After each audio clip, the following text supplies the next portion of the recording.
រច្រើនណាស់ពីក្រុមប្រឆាំងឬលោកហៅម្យ៉ាងទៀតថាជាក្រុមជនអគតិដែលតែរិះគន់លោកមិនចេះចប់មិនចេះហើយរាប់តាំងពីការដឹកនាំប្រទេសជាតិការរៀបចំព្រំដែនការថែរក្សាព្រៃឈើនិងការរំលោភសិទ្ធិមនុស្សជាដើមរហូតដល់រឿងរ៉ាវគ្រួសារផ្ទាល់ខ្លួនរបស់លោកទៀតទីបំផុតលោកក៏ប្រកាសជាសាធារណៈថាលោកនឹងមិនទុកឲ្យអ្នកទាំងនោះបានសុខទេបើគេនៅតែមិនទុកឲ្យលោកបានសុខនោះនៅពេលដែលប្រមុខរដ្ឋាភិបាលហ៊ានថ្លែងជាសាធារណៈថាលោកនឹងមិនទុកឲ្យក្រុមអ្នករិះគន់លោកបានសុខដូច្នេះតើនឹងអាចមានរឿងអ្វីកើតឡើងតើប្រព័ន្ធតុលាការអាចជួយរកយុត្តិធម៌ជូនលោកនាយករដ្ឋមន្ត្រីឬក៏អ្នកដែលលោកនាយករដ្ឋមន្ត្រីថានឹងតាមរករឿងវិញដែរឬទេលោកជុនច័ន្ទបុតសូមជូនបទវិភាគមួយអំពីរឿងនេះនៅពេលដែលលោកនាយករដ្ឋមន្ត្រីហ៊ុនសែនកំពុងតែមមាញឹកចុះចែកទឹកដល់ប្រជាពលរដ្ឋដែលជួបគ្រោះរាំងស្ងួតនិងបំពេញកិច្ចការ100ជំពូកទៀតអ្នកដែលមាននិន្នាការប្រឆាំងនឹងលោកត្រូវបានលោកសម្គាល់ឃើញថាតាមរករឿងលោកនិងគ្រួសារលោកមិនឈប់ឈរអ្នកខ្លះនាំគ្នាពាក់អាវខ្មៅរាល់ថ្ងៃច័ន្ទដើម្បីតវ៉ាសុំឲ្យដោះលែងពួកសិទ្ធិមនុស្សដែលអាជ្ញាធរចាប់ខ្លួនលោកនាយករដ្ឋមន្ត្រីចាត់ទុកថានេះគឺជាយុទ្ធនាការបដិវត្តពណ៌មួយក្នុងគោលបំណងបំផ្លាញសន្តិភាពបង្កអសន្តិសុខនិងអស្ថិរភាពសង្គមរហូតអាចឈានដល់ផ្ដួលរំលំលោកចេញពីតំណែងផងថារឿងទាមទារសិទ្ធិសេរីភាពចុះវាជាបញ្ហាសង្គមអ្នកខ្លះទៀតក៏ឆ្លៀតឱកាសយករឿងរ៉ាវគ្រួសាររបស់លោកទៅបង្ហោះតាមបណ្ដាញសង្គមដោយចោទថាកូនប្រុសច្បងរបស់លោកមិនមែនជាកូនបង្កើតរបស់លោកទេតែជាកូនរបស់មេដឹកនាំវៀតណាមឯណាឯនោះទៅវិញរឿងនេះលោកនាយករដ្ឋមន្ត្រីខំបញ្ជាក់ម្ដងហើយម្ដងទៀតថាជារឿងប្រឌិតដើម្បីមូលបង្កាច់គ្រួសារលោកតែប៉ុណ្ណោះក្រៅពីអ្នកនយោបាយសកម្មជនសិទ្ធិមនុស្សឬក៏អ្នកលេង Facebook ព្រះសង្ឃខ្លះក៏មិនគង់នៅវត្តចាំទទួលចង្ហាន់ឬក៏រងចាំឲ្យគេនិមន្តទៅធ្វើបុណ្យទេបែរជាទៅនិមន្តគៀងគរអ្នកស្រុកនិងពុទ្ធបរិស័ទចំណុះជើងវត្តទៅធ្វើពិធីបំពោះដើមឈើឬក៏ទៅជួយការពារព្រៃឈើរួចឆ្លៀតរិះគន់លោកថានៅតែបន្តអនុញ្ញាតឲ្យពួកឈ្មួញកាប់ព្រៃឈើខុសច្បាប់យ៉ាងអនាធិបតេយ្យទោះបីជាលោកនាយករដ្ឋមន្ត្រីហ៊ុនសែនខំប្រកាសក្តែងដាក់ព្រៃទាំងនោះជាតំបន់អភិរក្សក៏ដោយចុះរឿងចម្លែកមួយទៀតដែលអាចធ្វើឲ្យលោកនាយករដ្ឋមន្ត្រីហ៊ុនសែនកាន់តែក្រពុលមុខនាពេលចុងក្រោយនេះគឺការដែលមនុស្សមួយចំនួនរួមមានស្ថាប័នព័ត៌មានដែលមិនចំណុះរដ្ឋាភិបាលនិងប្រជាពលរដ្ឋសាមញ្ញផងមិនព្រមហៅលោកតាមគោរមងារដែលស្ដេចផែនដីទ្រង់ប្រទានជូនលោកទេពួកគេនៅតែហៅថាលោកនាយករដ្ឋមន្ត្រីហ៊ុនសែនឬលោកហ៊ុនសែនយ៉ាងខ្លីដដែលរឿងអស្ចារ្យមួយទៀតដែលប្រហែលជាធ្វើឲ្យលោកហួសចិត្តមែនទែនរហូតដល់អ្នកនាំពាក្យគណៈបកប្រជាជនកម្ពុជាទ្រាំលែងបានសម្រាប់ចិត្តដាក់ពាក្យប្តឹងនោះគឺនៅពេលដែលខ្សែអត្ថរឿងរ៉ាវលោកកឹមសុខានិងនាងខុមច័ន្ទតារាទីលេចឡើងអ្នកវិភាគតាមដានស្ថានភាពនយោបាយចោទគណៈបកប្រជាជនកម្ពុជាថាមានយុទ្ធសាស្ត្រដាក់សម្ពាធទៅលើលោកកឹមសុខាទាំងបញ្ហាផ្ទាល់ខ្លួននិងហិរញ្ញវត្ថុនៅមានរឿងតវ៉ានិងរិះគន់ជាច្រើនទៀតដែលកើតឡើងជាប្រចាំដែលលោកនាយករដ្ឋមន្ត្រីចាត់ទុកថាបង្កឡើងដោយពួកអកតេមើលមិនឃើញពីទស្សនវិជ្ជាវិជ្ជមាននិងការរីកចម្រើនគ្រប់បែបយ៉ាងដែលខ្លួនលោកផ្ទាល់និងគណៈបកប្រជាជនកម្ពុជារបស់លោកបានខិតខំកសាងអស់រយៈពេល30ឆ្នាំប្លាយមកនេះប្រហែលជាមួម៉ៅទ្រាំតទៅទៀតលែងបានហើយបានជាលោកឆ្លៀតឱកាសដ៏មមាញឹករបស់លោកចេញមកគំរាមអ្នកទាំងនោះជាថ្មីម្ដងទៀតថាបើមិនទុកឲ្យគ្រួសារលោកបានសុខទេលោកក៏មិនទុកឲ្យពួកអ្នករករឿងលោកបានសុខដែរតាមពិតអ្នកដែលរករឿងលោកទាំងអម្បាម៉ានខ្លះជាប់គុកខ្លះទៀតរត់គេចខ្លួនបណ្ដាហើយគឺជាប់គុកនិងនិរទេសខ្លួនតាំងតែពីលោកមិនទាន់ប្រកាសថានឹងមិនទុកឲ្យពួកនោះបានសុខម្លេះដូច្នេះបើទោះជាលោកមិនប្រកាសបែបនេះក៏ដោយក៏តុលាការមានភ្នែកតែងតាមជួយថែរក្សាលោកជានិច្ចជារឿយៗឲ្យតែអ្នកទាំងឡាយណាដែលបានប្រើពាក្យសម្ដីប៉ះពាល់ដល់លោកនាយករដ្ឋមន្ត្រីហ៊ុនសែនមិនយូរមិនឆាប់តុលាការកម្ពុជាតែងតែមានភ្នែកសម្លឹងឃើញកំហុសអ្នកទាំងនោះហើយចាប់កាត់ទោសមិនសូវទុកឲ្យរួចខ្លួនទេទោះជាលោកប្តឹងឬមិនប្តឹងក៏ដោយ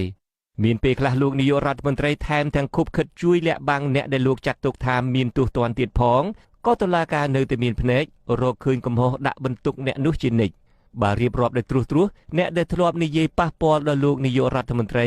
ហើយត្រូវតុលាការមានភ្នែកចាត់ការតាមច្បាប់នោះមានដូចជាលោកសំរងស៊ីប្រធានគណៈបកសង្គ្រោះជាតិដែលជាគូប្រជែងដ៏ធំជាងគេមួយរបស់លោកនាយករដ្ឋមន្ត្រីហ៊ុនសែនត្រូវបានតុលាការសម្រេចផ្តន្ទាទោសដាក់ពន្ធនាគារចំនួន2ឆ្នាំពីបទបរិហាកេរសាធារណៈនិងញុះញង់ឲ្យមានការរើសអើងប្រព្រឹត្តនៅសារមន្ទីរជើងឯកក្រៅពីនេះលោកសំរងស៊ីកំពុងទទួលការចោទប្រកាន់មួយជន្លៀសធំទៀតមានដូចជាបទបរិហាកេរលោកហេងសំរិន ប្រធានរដ្ឋសភាតាមរយៈបណ្ដាញសង្គម Facebook បទសំគំនិតក្នុងអំពើក្លែងបន្លំឯកសារសាធារណៈប្រើប្រាស់ឯកសារក្លែងក្លាយនិងបទញុះញង់បង្កឲ្យមានភាពវឹកវរធ្ងន់ធ្ងរដល់សន្តិសុខសង្គមបទក្លែងលិខិតលើ Facebook និងបង្ហោះអត្ថបទមានខ្លឹមសារមូលបង្កាច់ខុសពីការពិតដែលប្តឹងដោយរដ្ឋមន្ត្រីប្រតិភូអមនាយករដ្ឋមន្ត្រីលោកសោមសឿនជាដើមលោកមីកសវណ្ណារាដែលធ្លាប់តែរិះគន់លោកនាយករដ្ឋមន្ត្រីឥតសំចៃមាត់ត្រូវបានតុលាការកាត់ទោសឲ្យជាប់ពន្ធនាគារ20ឆ្នាំមិនមែនជាប់ពីបទសម្ដីធំរិះគន់លោកនាយករដ្ឋមន្ត្រីទេតែជាប់ពីបទដឹកនាំចលនាកុបកម្មលោកនាងសុខុនប្រធានយុវជនគណៈបកសង្គ្រោះជាតិខណ្ឌច្បារអំពើដែលធ្លាប់ដាក់ពាក្យប្តឹងលោកនាយករដ្ឋមន្ត្រីហ៊ុនសែនពីបទកាត់ទឹកដីកោះត្រល់និងកោះក្រចកសេះទៅឲ្យវៀតណាមត្រូវតុលាការផ្តន្ទាទោសឲ្យជាប់ពន្ធនាគារ7ឆ្នាំពីបទចូលរួមក្នុងចលនាកុបកម្មលោកអ៊ុំសំអានតំណាងរាជគណៈបកសង្គ្រោះជាតិដែលធ្លាប់រិះគន់លោកនាយករដ្ឋមន្ត្រីហ៊ុនសែនជាពិសេសពីបញ្ហាព្រំដែនកម្ពុជាវៀតណាមកំពុងជាប់ឃុំនិងអាចជាប់ពន្ធនាគារពី6ខែទៅ3ឆ្នាំពីបទញុះញង់ឲ្យប្រព្រឹត្តបទឧក្រិដ្ឋជាអាតនិងញុះញង់ឲ្យមានការរើសអើងលោកនីចារ្យាអគ្គលេខាធិការរងគណៈកម្មាធិការជាតិរៀបចំការបោះឆ្នោតនិងជាអតីតមន្ត្រីសិទ្ធិមនុស្សនៃអង្គការអាត់ហុកដែលជាមនុស្សធ្លាប់រិះគន់លោកនាយករដ្ឋមន្ត្រីរហូតដល់លោកនាយករដ្ឋមន្ត្រីធ្លាប់ជេរជាសាធារណៈថាជាក្មេងប្រហើននោះឥឡូវនេះកំពុងជាប់ឃុំរងចាំការកាត់ទោសពីបទសំគំនិតសូកប៉ាន់សាក់សីលោកកឹមសុខាប្រធានស្ដីទីនៃគណៈបកសង្គ្រោះជាតិទោះជាមិនបាច់រៀបរាប់ច្រើនក៏គេឯងស្គាល់ថាជាអ្នកដែលធ្លាប់ប្រកាសជារឿយថាទិញមិនលក់សម្លុតមិនខ្លាចនោះកំពុងតែប្រឈមមុខនឹងការចាប់ខ្លួនប្រសិនបើលោកមិនទៅបង្ហាញខ្លួនតាមការកោះហៅរបស់តុលាការចំនួន2លើកតាមពាក្យបណ្ដឹងបរិហាកេររបស់កញ្ញាធីសវណ្ណថាតាមពិតទៅតាំងពីបែករឿងខ្សែអត្តតាក់ទងនឹងលោកកឹមសុខាមកលោកនាយករដ្ឋមន្ត្រីខំអត់ទ្រាំណាស់គេមិនសូវឮលោកលើកយករឿងនេះទៅនិយាយជាសាធារណៈប៉ុន្មានទេប្រហែលជាលោកគិតថាប្រុសថ្ងៃណាក៏សៅគ្រីតែអញ្ចឹងឬក៏លោកគិតថាវាជារឿងកំពេចកំពុកឬក៏មកពីលោកអាណិតដល់អ្នកនយោបាយដូចគ្នាក៏មិនដឹងបបោកមើលក្រោយបន្តិចប្រវត្តិសណ្ដោសប្រណីរបស់លោកនាយករដ្ឋមន្ត្រីហ៊ុនសែនក្នុងរឿងស្នេហាជាមួយស្រីក្មេងក្រៅអាពាហ៍ពិពាហ៍របស់មន្ត្រីរដ្ឋាភិបាលឬក៏របស់អ្នកនយោបាយប្រឆាំងនេះមានតាំងពីយូរយារណាស់មកហើយមន្ត្រីនៅក្រោមអាវ៉ាតលោកខ្លះមានជាប់ពាក់ព័ន្ធស្នេហាលួចលាក់ជាមួយស្រីក្មេងមិនទាន់គ្រប់អាយុរហូតដល់ប្រពន្ធដើមក្តៅក្រហាយចាក់ទឹកអាស៊ីតស្រោចទៅលើស្រីស្នេហ៍របស់ស្វាមីធ្វើឲ្យជនរងគ្រោះបាក់ស្មារតីនិងខូចសម្ផស្សទាំងនៅវ័យក្មេងលហកទោះបីជាមកទល់នឹងពេលនេះជនរងគ្រោះនៅមិនទាន់ទទួលបានយុត្តិធម៌ហើយរឿងរ៉ាវនេះត្រូវគេដឹងឮពេញពិភពលោកក៏ដោយក៏លោកនាយករដ្ឋមន្ត្រីមិនត្រឹមតែមិនយកទោសពៃដល់មន្ត្រីរបស់លោកដែលជាប់ពាក់ព័ន្ធក្នុងរឿងនេះទេលោកថែមទាំងដំឡើងតំណែងឲ្យហើយទុកឲ្យនៅធ្វើការគៀកជាប់នឹងលោកទៀតផង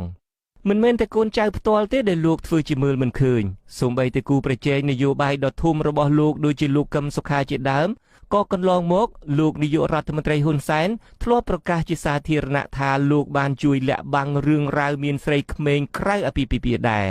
លោកនាយករដ្ឋមន្ត្រីហ៊ុនសែនក៏ធ្លាប់សារភាពថាអំពើដែលលោកជួយបិទបាំងនេះបានធ្វើឲ្យលោកក្លាយទៅជាមនុស្សល្មើសនឹងច្បាប់ឬគ្មានវិជ្ជាជីវៈផងនេះបើតាមប្រសាសន៍របស់លោកនាយករដ្ឋមន្ត្រីដែលបានថ្លែងក្នុងពិធីមួយនៅពហុកីឡដ្ឋានជាតិក្រុងភ្នំពេញកាលពីថ្ងៃទី13ខែមិថុនាឆ្នាំ2013គឺប៉ុន្មានថ្ងៃមុនយុទ្ធនាការបោះឆ្នោតអាណត្តិទី5រឿងអស់នេះបើសិនជាខ្ញុំបញ្ចេញភាពអាម៉ាស់នេះវាធ្ងន់ណាស់ហើយខ្ញុំសូមបញ្ជាក់ដោយសារខ្ញុំការពារលោកឯងខ្ញុំคล้ายទៅជាមនុស្សល្មមអានេះល្មើសច្បាប់ដែលមិនចាប់ខ្លួនលោកឯងបន្ថែមលើនោះខ្ញុំคล้ายទៅជាមនុស្សដែលអត់វិជ្ជាជីវៈការពារលោកឯងដល់ថ្នាក់ប៉ុណ្ណឹងលោកឯងមកនេះគណៈបព្វជិជនអាចប្រឹងបានបើយោងទៅលើសម្ដី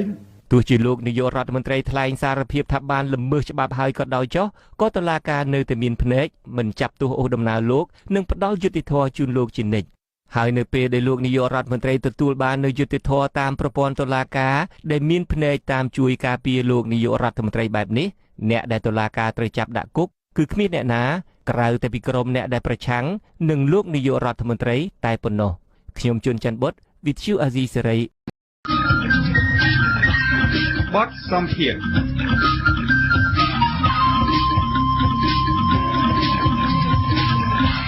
លោកនាងអ្នកស្ដាប់អាស៊ីសេរីជាទីមេត្រីអតីតនាយករដ្ឋមន្ត្រីសម័យសាធារណរដ្ឋប្រជាមានិតកម្ពុជាក្រោមការត្រួតត្រារបស់កងទ័ពវៀតណាមក្នុងឆ្នាំ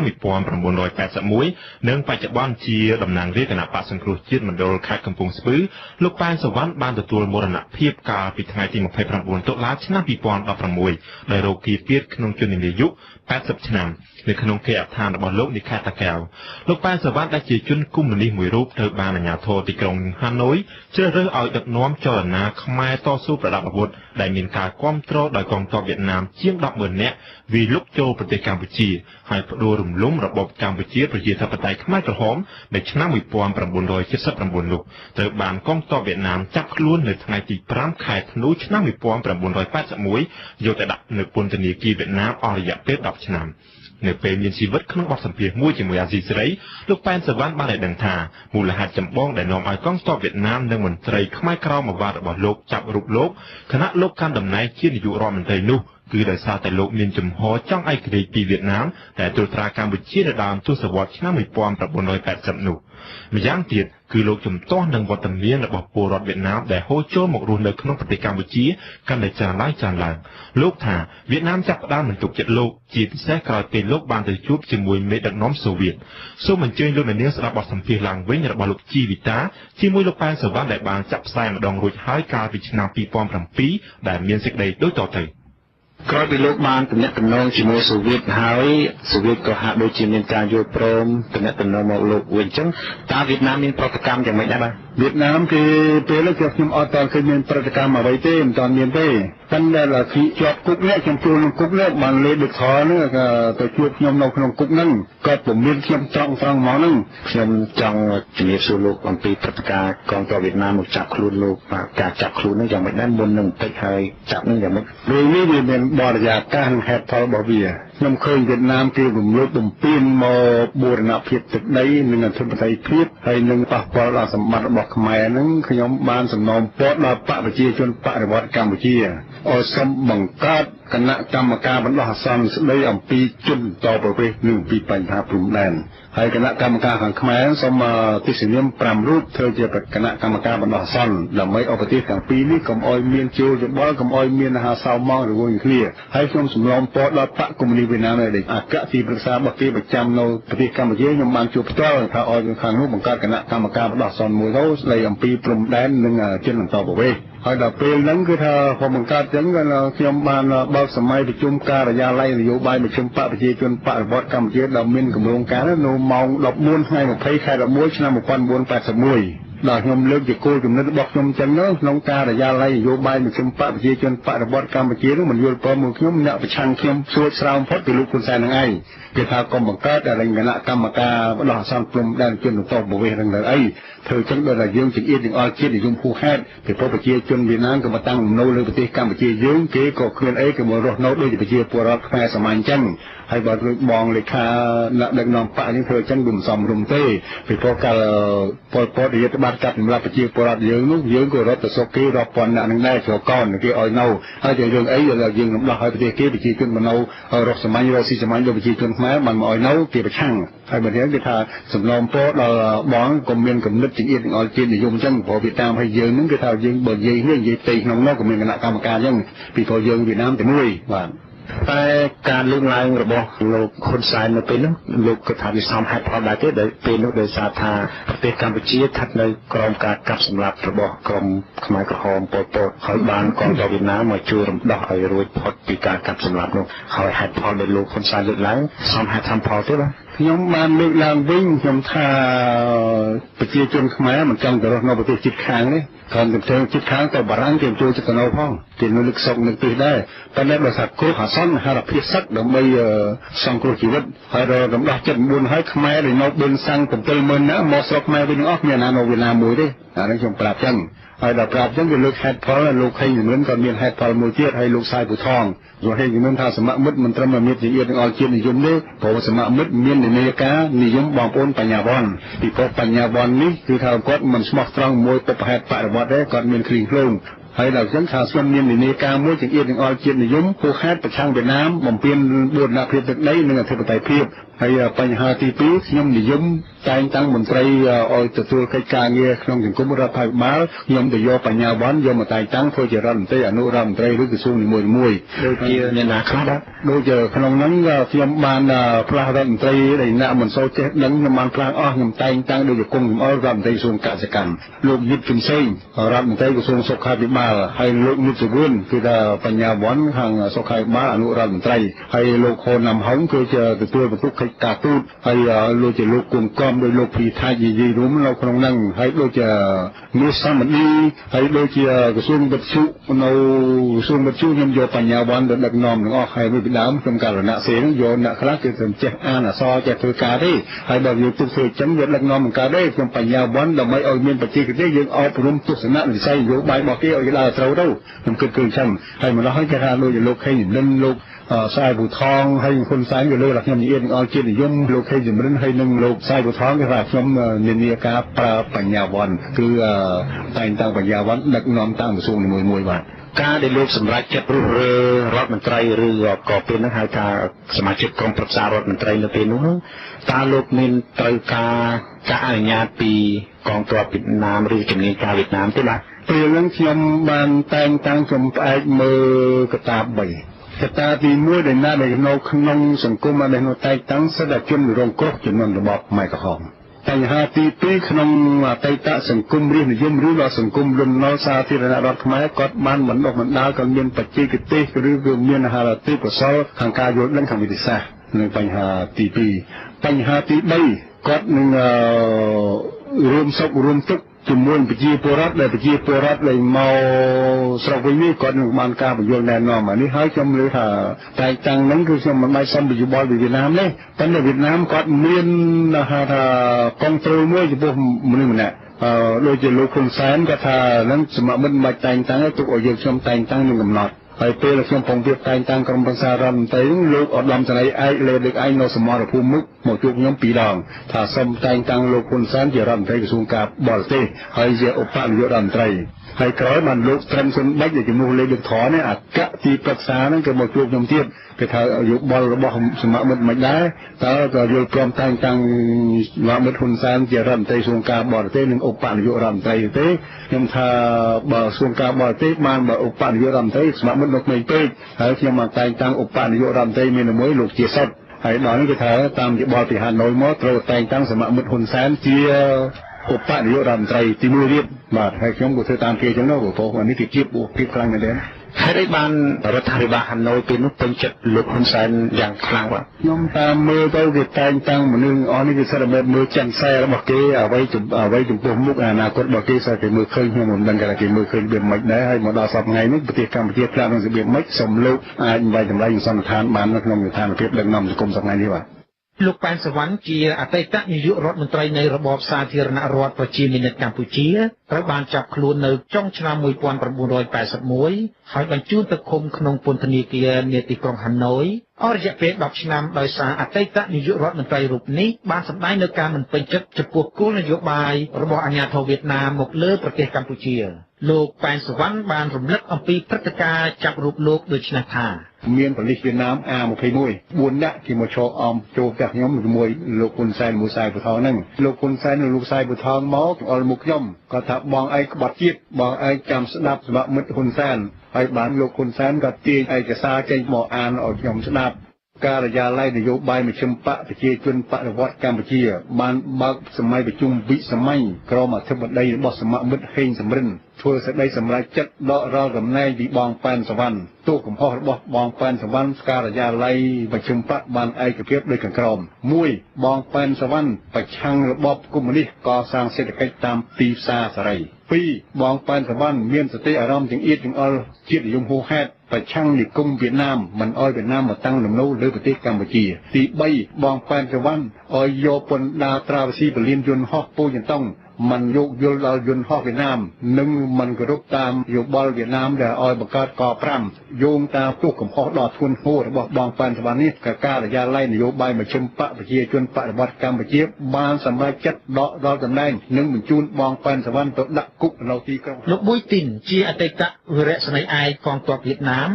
ជាអគ្គនិពន្ធនាយកនៃកាសែតកងទ័ពប្រជាជនវៀតណាម និងជាអគ្គនិពន្ធនាយករងនៃកាសែតប្រជាជនមជ្ឈិមបក្សកុម្មុយនីសវៀតណាមដែលធ្លាប់ធ្វើការជាមួយរដ្ឋាភិបាលខ្មែរក្នុងសម័យវៀតណាមត្រួតត្រាកម្ពុជាហើយបច្ចុប្បន្នរស់នៅក្នុងប្រទេសបារាំងបានបញ្ជាក់បន្ថែមថា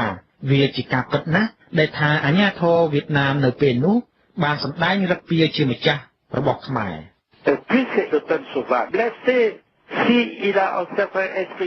លោកប៉ែនសវណ្ណមានការឈឺចាប់ចំពោះអរិយាប័ត្ររបស់វៀតណាមដែលសម្ដែងឫកពាជាម្ចាស់របស់ខ្មែរខ្ញុំផ្ទាល់ក៏មានការទើសភ្នែកណាស់ដែរចំពោះអកប្បកិរិយាបែបនេះពីព្រោះខ្ញុំគិតថាយើងជាវៀតណាមត្រូវតែសម្ដែងការគោរពចំពោះខ្មែរព្រោះវាជាទឹកដីរបស់គេជាពិសេសអកប្បកិរិយារបស់លេដិតថ